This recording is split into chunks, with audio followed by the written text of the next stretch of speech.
A classic road is tucked away in the Ozark Mountains, maybe the most famous motorcycle road in Arkansas, the Pig Trail.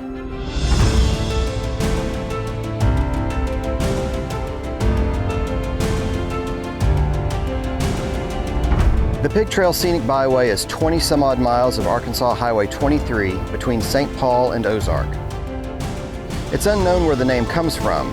Wild and domestic pigs roaming the area, the road's resemblance to a pig's tail, or after the Arkansas Razorbacks mascot.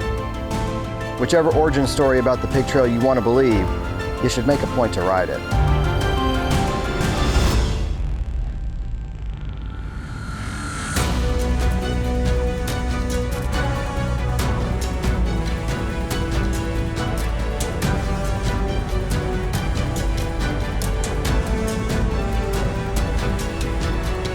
See behind me, this is where everyone starts their ride or ends their ride, or like me, gets a little drink of water and a bathroom break and then does it again.